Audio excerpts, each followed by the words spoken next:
자, 이 시간 우리 하나님의 말씀을 대하는 시간입니다. 우리 함께 기립하셔서 주시는 말씀, 우리 지난주에 이어서 고린도후서 12장 1절로 9절 말씀 오늘도 함께 합독을 하겠습니다. 시작. 무익하나마 내가 부득불 자랑하노니 주의 환상과 계시를 말하리라. 내가 그리스도 안에 있는 한 사람을 아노니 그는 14년 전에 셋째 하늘에 이끌려 간 자라. 그가 몸 안에 있었는지 몸 밖에 있었는지 나는 모르거니와 하나님은 아시느니라.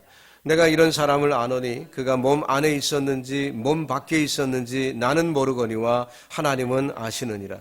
그가 낙원으로 이끌려가서 말로 표현할 수 없는 말을 들었으니 사람이 가히 이르지 못할 말이로다.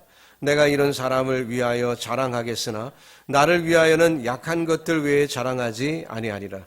내가 만일 자랑하고자 하여도 어리석은 자가 되지 아니할 것은 내가 참말을 함이라.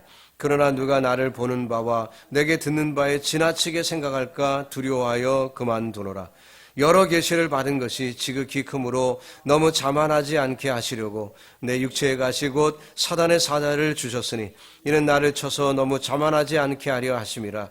이것이 내게서 떠나가게 하기 위하여 내가 3번 주께 간구하였더니 나에게 이르시기를 내 은혜가 내게 족하도다. 이는 내 능력이 약한 데서 온전하여짐이라 하신지라. 그러므로 도리어 크게 기뻐함으로 나의 여러 약한 것들에 대하여 자랑하리니 이는 그리스도의 능력이 내게 머물게 하려 함이라. 아멘. 작성하시겠습니다. 하나님 주의 말씀을 대하려 합니다. 심히 약하고 미련한 자 오늘도 이단에 세우셨는데 종을 감춰주시고 주의 나팔로 온전히 쓰임받기를 소원하오니 하나님 함께하여 주옵소서. 또한 사랑하는 성도들 이 시간에 집중케 하여 주시고 주의 말씀이 내게 육성으로 다가오는 복된 시간 되게 하여 주옵소서. 예수님의 이름으로 기도드립니다. 아멘.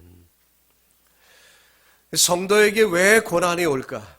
하나님은 분명히 사랑이신데 왜 우리가 어려움을 당해야 할까? 세상에 우연은 없죠. 그렇다면 분명한 이유가 있을 텐데 그러면 죄 때문인가? 꼭 그렇지는 않지요. 우리가 지난 시간에 바울의 경험을 통해서 살펴보았는데요. 오늘도 그 또 경험을 우리 좀 더 디테일하게 살펴보면서 우리에게도 임하는 이 고난, 이것을 우리가 어떻게 견디고 이겨나가야 될 것인지 하나님의 뜻을 분명히 깨닫는 복된 시간 되시길 바랍니다. 우리가 살펴본 대로 고린도 교회는 바울과는 특별한 관계에 있는 교회였습니다. 바울이 직접 창립한, 직접 세운 그 교회일 뿐만 아니라 이 교회에 그 애정이 많았기 때문에 여러 번 장편의 편지를 바울은 보냈습니다. 아직 성숙지 못한 그 고린도 교회는 서로 파당을 짓는 어리석음이 있었고 게다가 유대인의 거짓 선지자들이 들어가 많은 혼란을 주기까지 했습니다. 특히 그들은 바울에게 있었던 이 고난을 빗대어서 비난을 하고 있었고요. 심지어는 바울의 사도성까지도 부인하며 비판을 하고 있었습니다. 사도라면 육체적인 질고가 이렇게 있겠는가라는 그런 챌린지였죠. 자, 바울은 이 복음을 위해서 자기의 사도성을 변호해야만 했던 그런 필요성을 느꼈고 결국 그는 지난 14년 동안 함구하고 있었던 신비로운 경험을 소개할 수밖에 없었습니다. 동시에 자기에게 있었던 이 육체의 가시가 어떤 원인 가운데 있었는지 그가 기도하여 하나님으로부터 받은 그 응답을 소개하고 있습니다.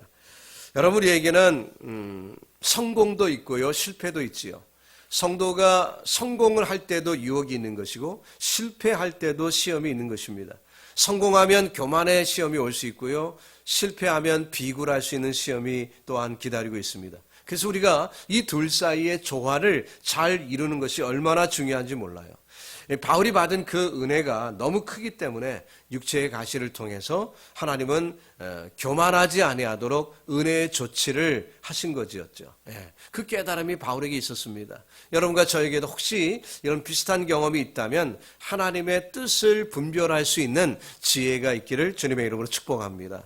히브리서 12장 6절에 보니까 주께서 그 사랑하시는 자를 징계하시고 그가 받아들이시는 아들마다 채찍질 하신다고 그렇게 말씀하셨습니다. 즉 주님이 우리에게 채찍질 하시는 이유는 사랑 때문이라는 거예요.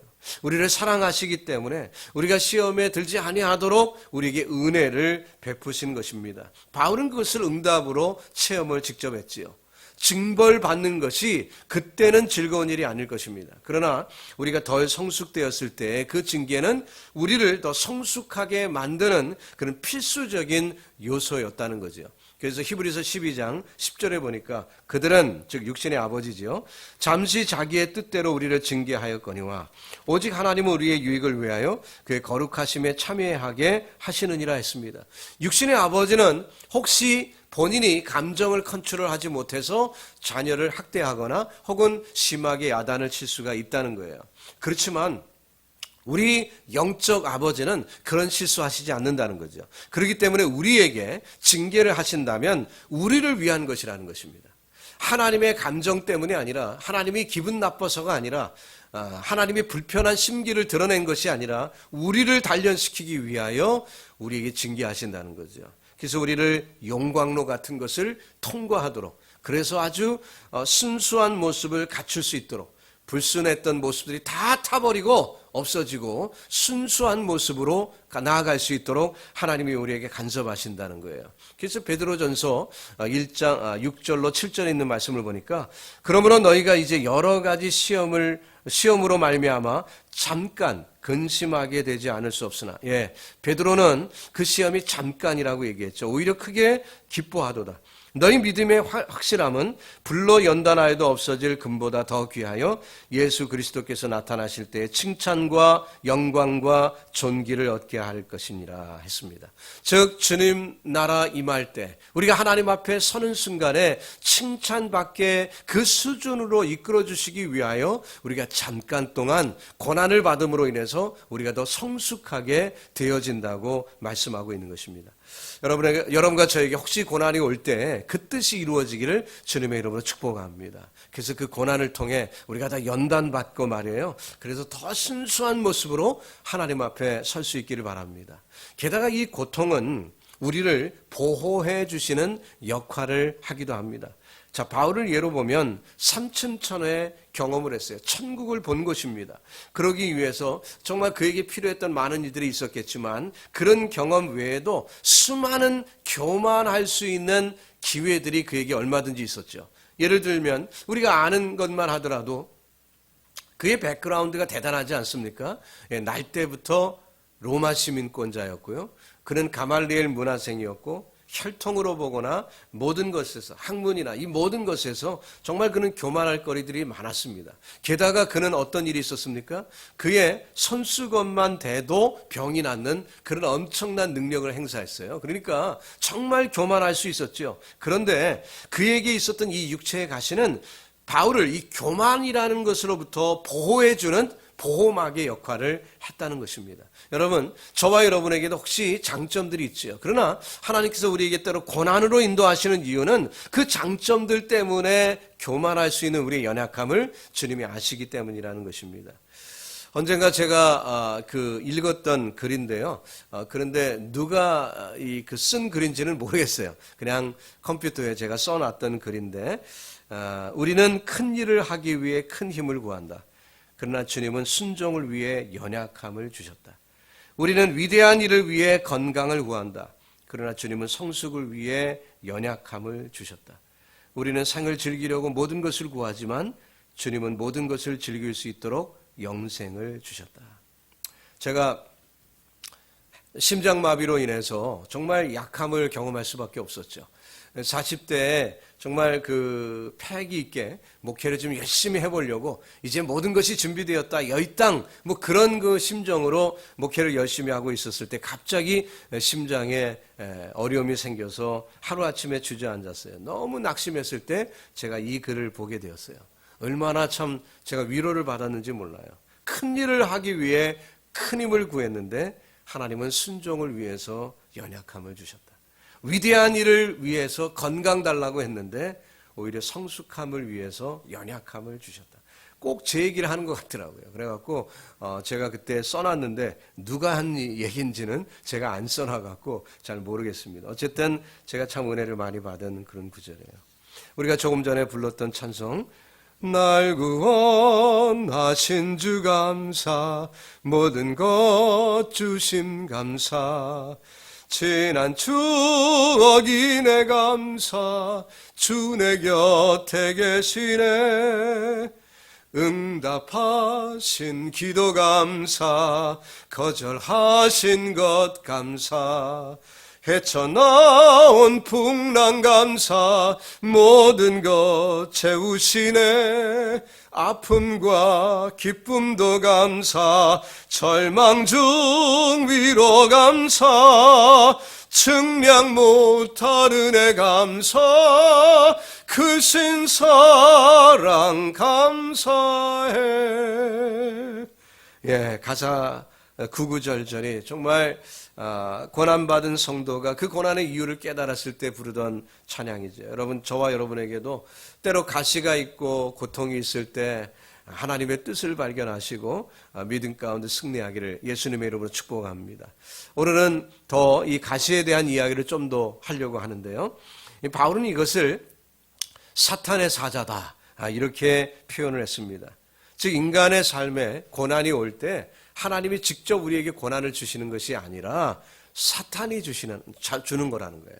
사탄이 우리에게 어려움을 준다는 거예요. 근데 하나님께서 이 사탄이 우리를 시험할 때 허락하시고 그 허락을 통해서 하나님의 뜻을 이루신다는 거죠. 그러니까 영어로 얘기한다면 오버룰 하신다는 거예요. 직접 개입하셨다기보다는 오버룰 하시는, 그래서 통치하시는, 합력하여 선을 이루시는 하나님이라는 거죠. 이 바울이 그것을 깨달았기 때문에 자기에게 육체의 가시가 온 것은 사단이 나에게 준 것이지만 오히려 하나님께서는 그를 허락하심으로 인해서 하나님의 뜻인 나를 겸손케 만드시는 그 뜻을 이루셨다는 거예요. 사단이 유혹을 합니다. 특히 유다를 시험을 했죠. 그래서 유다의 불편한 심기, 자기의 뜻대로 민족을 일으키고자 했지만 주님이 가시는 길이 다른 길임을 알았을 때 반감을 가지고 예수님을 배반했던 그 유다. 유다를 사탄은 시험을 했습니다. 그래서 십자가로 예수님을 몰아넣게 되었죠. 그렇지만 하나님은 그 십자가를 통해서 온 인류를 구속하는 그 놀라운 뜻을 이루시지 않습니까? 사단은 악의를 가지고 바울에게 가시 노릇을 했어요. 그래서 이 가시 때문에 복음을 제대로 전하지 못하도록 하는, 그리고 바울이 그 사람들에게 시기거리고 질투거리가 되었을 때 바울을 비난하게 되는 그런 거리로 만들었지만 그 가시는 결국 바울을 겸손케 하시어 하나님이 바울을 잃지 않게 하는 그런 섭리를 하나님은 이루셨죠. 그래서 하나님의 선물이 되게 하신 것입니다. 하나님께서 우리가 육체적인 질고와 어려움을 당하는 것을 좋아하실 리 만무해요. 누가복음 11장 11절로 12절에서도 예수님이 이렇게 말씀하셨습니다. 너희 중에 아버지 된 자로서 누가 아들이 생선을 달라 하는데 생선 대신에 뱀을 주며 알을 달라 하는데 전갈을 주겠느냐, 이런 말씀을 하신 적이 있었죠. 다만 하나님께서는 그의 자녀의 영적 성장을 위해서 고난을 허락하신다는 거예요.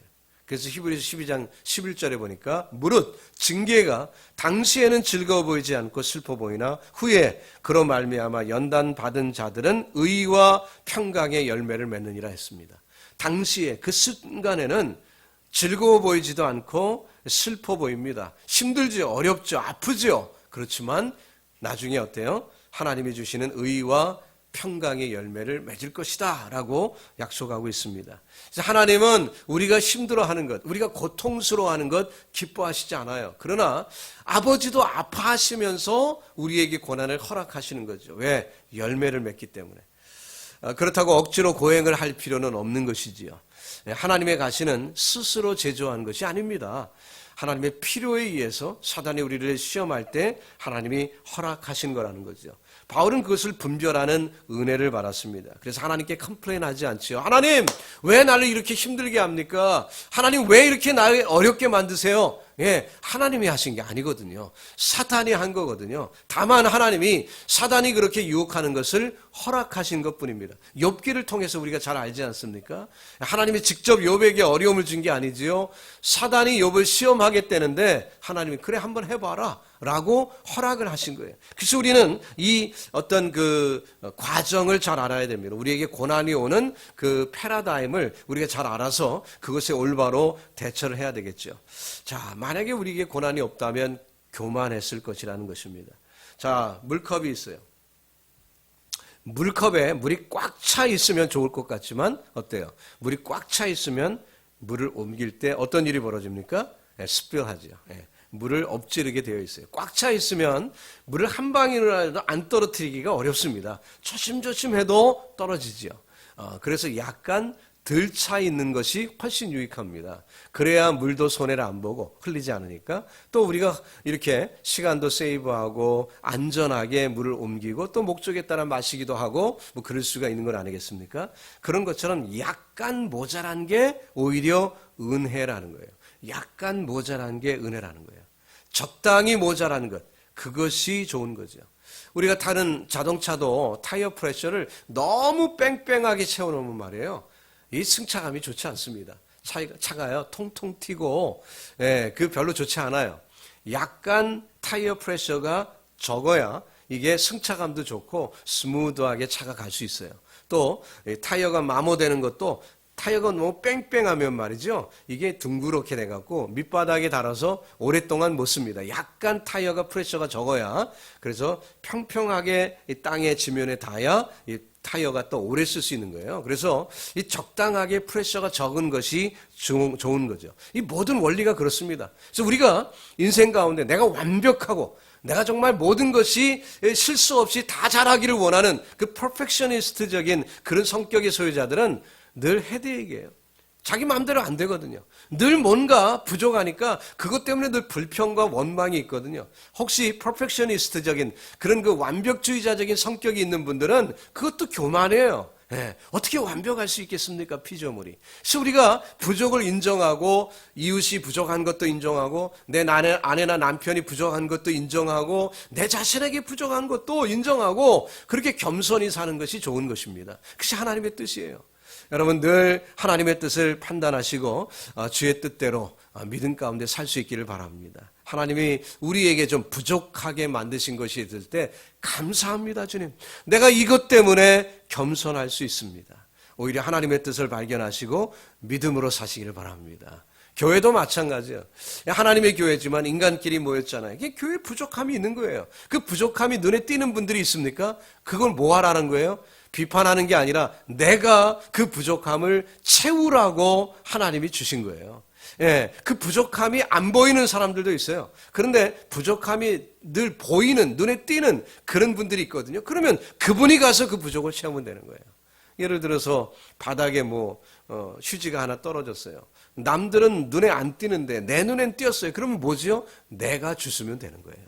내가 주스면 되는 거예요. 그 부족함 때문에 내가 봉사를 할 수가 있는 거죠. 섬길 수가 있는 거예요. 여러분 우리가 이 부족하다는 게 얼마나 소중한 일인지 모릅니다. 제가 음악을 했었잖아요. 지휘를 한 10여 년 했었는데 그때 그 지휘를 하다 보면 그 귀가 굉장히 예민해집니다. 왜냐하면 그때 성가대원들이 한 100여 명이 됐는데 그 100여 명의 소리를 내가 듣고 판단을 해야 되잖아요. 누가 삐끼다가고 딴소리를 내면 그걸 알아차려야 교정을 해야 또 음악을 만들 건 아니에요. 그러니까 제가 예민하게 듣는 훈련을 자꾸 했습니다. 그랬더니 뭐가 나빠지는지 아세요? 신경이 예민해지는 거예요. 아이고 좋지 않습니다. 아이고 제가 절대 음감이 있다 그리고 칭찬도 받았어요. 그래서 내가 음을 딱 잡으면 피아노 똑 뚫기면 음이 딱 맞는 거예요. 얼마나 신기합니까? 그러니까 절대 음감 이 칭찬을 많이 받았던 때도 있어요. 지금은 이제 하도 음악을 안 해갖고 지금은 안 그럴 거야 아마. 근데 옛날에는 정말 대단했거든요. 그러니까 귀가 예민해갖고 저희 누님은 아예 그냥 음악을 전공한 사람인데 저희 누님 피아노 이렇게 치고 그러면 제가 코치를 해줄 정도로 저는 그렇게 못 치지만 귀가 발달이 돼갖고 코치를 해줄 정도로 그 정도 수준이었어요. 그러니까 교만했죠. 근데 그게 예민하니까 신경이 예민해갖고 사람이 신경질적이 되고 한 조그만 일에 감정이 폭발하고 좋지 않더라고요. 좋지 않아요. 여러분 부족한 게 좋은 것입니다. 부족한 게 좋은 거예요. 재밌는 얘기 하나 할까요? 음치가 넌센스 퀴즈로 무슨 뜻인지 아십니까? 넌센스 퀴즈예요. 음치가 음을 잘 모르는 사람은 알잖아요. 그죠? 근데 넌센스 퀴즈로 음치는 음대생과 치대생이 결혼해갖고 낳은 애가 음치다. 뭐 이렇게 농담으로 얘기를 합니다만, 음치니까 음을 다스리는 사람이다. 이렇게 또 갖다 붙이는 사람도 있고요. 음치의 3대 요건이 있다고 합니다. 하나는 뭐냐면은 가사 전달은 정확히 한다. 음치래도 가사 전달은 정확한다. 두 번째는 끝까지 부른다. 누가 뭐라 해도 끝까지 부른다. 그리고 세 번째로 음치는 모든 다른 사람의 영향을 받지 않는다.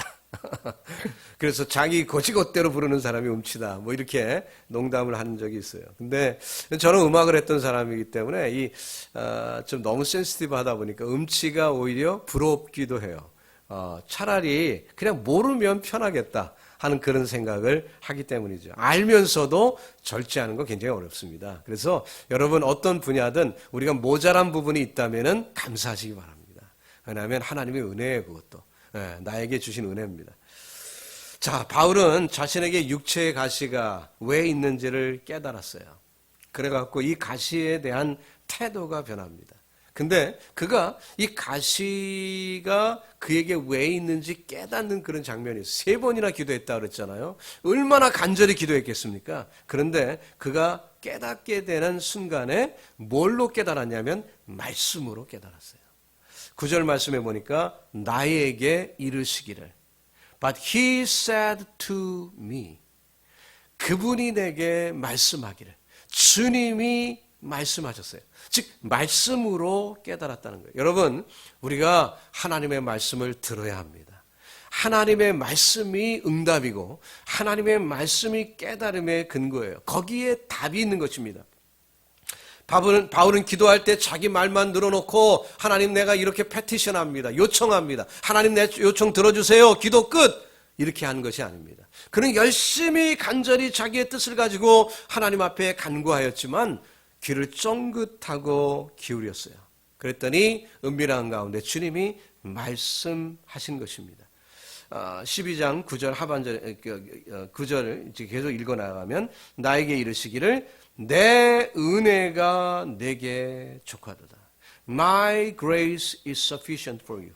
이는 내 능력이 약한 데서 온전하여짐이라. 왜냐하면 하나님의 능력은 약한 데서 온전하는 것이기 때문이다 라고 주님이 말씀을 하셨다는 거예요. 거기서 큰 깨달음을 가졌어요. 그렇구나.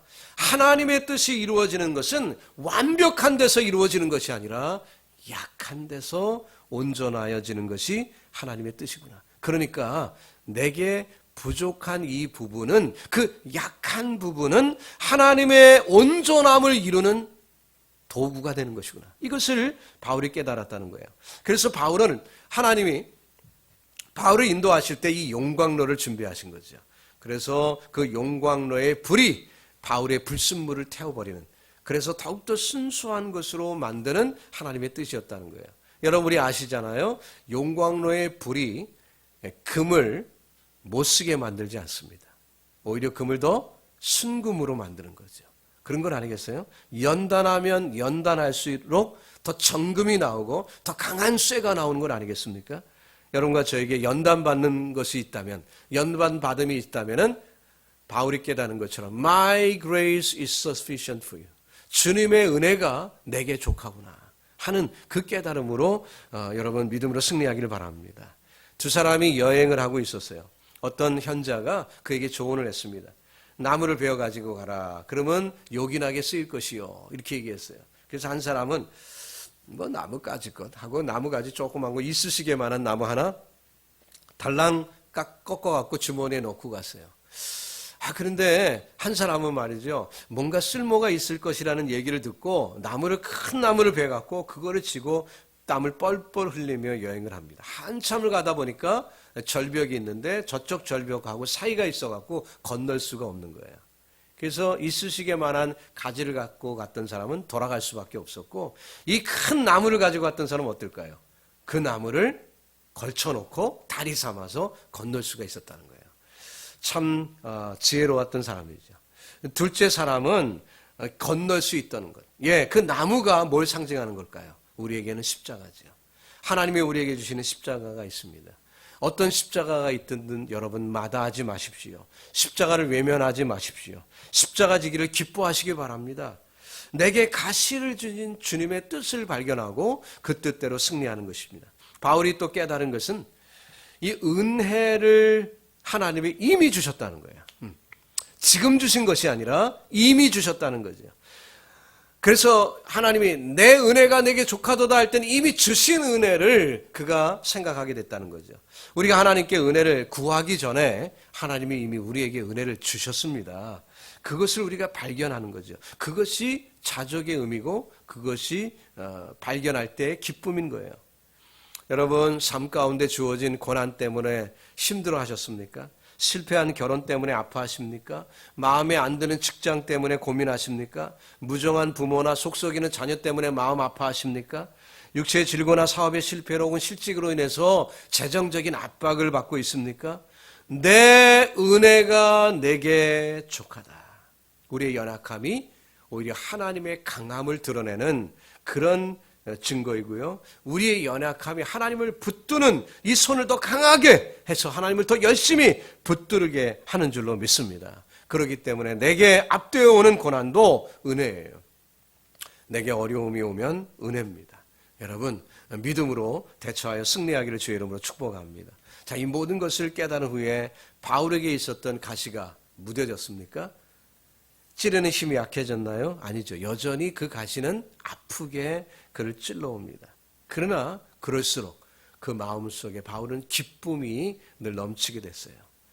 약함이, 가시가 자랑거리가 되었다는 거죠. 여러분과 저에게도 그런 은혜가 있기를 예수님의 이름으로 축복합니다. 이제 말씀을 정리하죠. 여러분, 어떤 순간에 하나님의 거절을 체험한 적이 있습니까? 그 거절로 웅장한 멋진 꽃다발을 한번 만들어 보십시오. 바울이 교만에서 구출될 뿐만 아니라 그 연약함을 오히려 자랑할 수 있는 그런 놀라운 축복. 바울은 그 연약함을 오히려 하나님의 뜻을 이루는 도구로 승화시켰지 않습니까? 저와 여러분에게 있는 약함이 오히려 하나님의 능력을 드러내는 증거가 될 줄로 믿습니다. 그래서 10절 하반절에 보니까 이는 내가 약한 그때에 강함이라. 약한 그때에 강함이라. 여러분 한번 크게 외쳐볼까요? 약한 그때 강함이라. 그 경험이 있기를 바랍니다. 여러분에게 어떤 셋째 하늘의 경험이 있는지, 정말 자랑할 만한 뭐가 우리에게 있었습니까? 또 동시에 혹시 가시 같은 것이 있었나요? 교만도 문제지만 비굴도 문제예요. 그래서 이것을 좋아하는 지혜가 있기를 바랍니다. 바울에게 엄청난 자랑할 거리들이 있었지만 또 그 육체의 가시 때문에 교만하지 않고 겸손히 사역을 끝까지 감당할 수 있었던 것처럼 우리에게도 하나님의 뜻이 있다는 거죠. 늘 아름다운 조화를 통해 주께 영광 돌리시기를 예수님의 이름으로 축복합니다. 기도하겠습니다. 주님, 하나님으로부터 받은 은혜가 너무 크기 때문에 우리가 교만할 수 있을 때 오히려 육체의 가시를 통하여 너무 자고하지 아니하도록 하나님이 우리에게 은총을 베풀어 주셨습니다. 바울은 그것을 깨달았고 믿음으로 승화시킨 것처럼 아버지, 저희들의 삶 가운데서도 이 강함과 약함의 아름다운 조화를 이루는 지혜가 있게 하여 주시옵소서.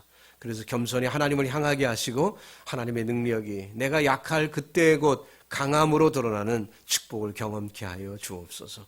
믿사오며 예수님의 이름으로 기도드립니다. 아멘. 우리 함께 기립하셔서 우리가 부른 찬양 한 번 더 부를 수 있길 바랍니다.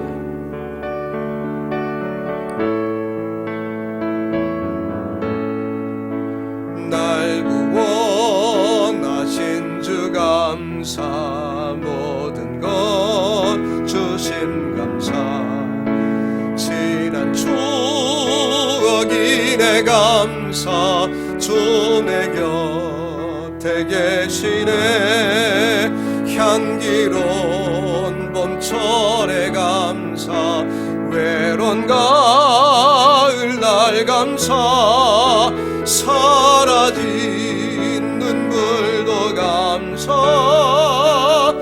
나의 영혼 평안에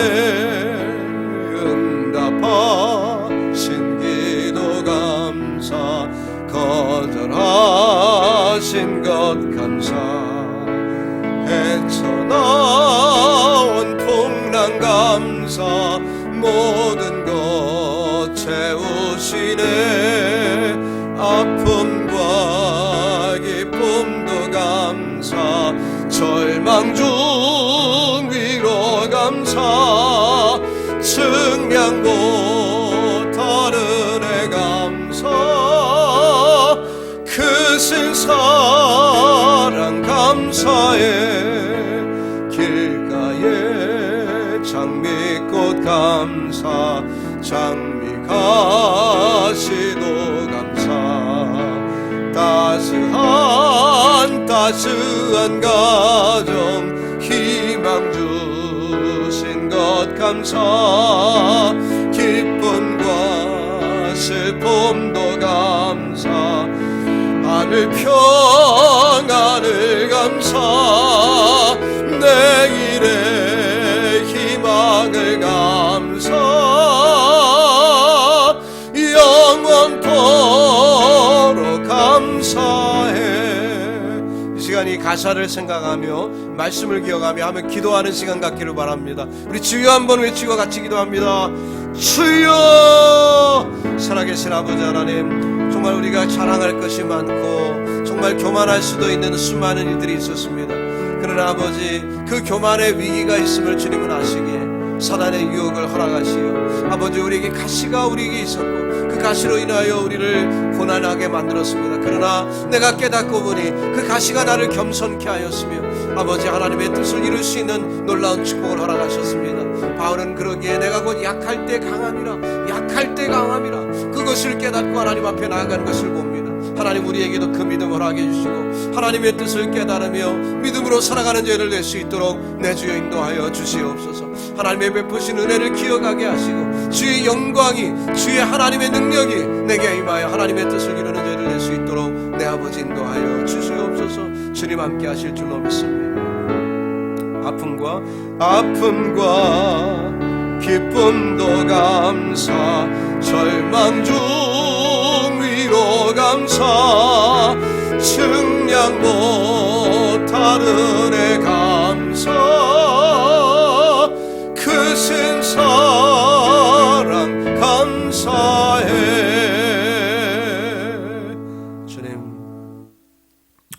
주님의 구속의 축복과 베푸신 은혜가 커서 그것도 감사하지만, 그러나 때로는 나를 교만해서 벗어날 수 있도록 하는 그 약함도 가시도 감사임을 깨닫습니다. 아버지, 내게 곤란이 왔을 때 우리는 해결해 달라고 하나님 앞에 기도하였으나 때로 하나님께서는 그 가시가 우리를 더 겸손하게 만드시는 줄 아시기에 주께서는 사단의 사자를 그냥 내게 두시고 또 우리에게 은혜를 베푸셨습니다. 아버지, 바울의 깨달음처럼 약할 때 곧 강함이라, 약할 때 곧 강함이라, 이 깨달음을 가지고 믿음 가운데 승리하는 주의 백성들 다 되게 인도하여 주옵소서. 이제는 정말 측량할 수 없는 은혜로 함께 하신 우리 구주 예수 그리스도의 은혜와 아버지의 만극하신 사랑하심과 성령님의 감화 감동 충만하심이 내게 베푸신 은혜, My grace is sufficient for you. 정말 주의 은혜가 우리에게 족함을 깨닫고 믿음으로 나아가기를 원하는 주의 백성들 머리 위에 이제로부터 영원토록 함께 있을지어다. 아멘.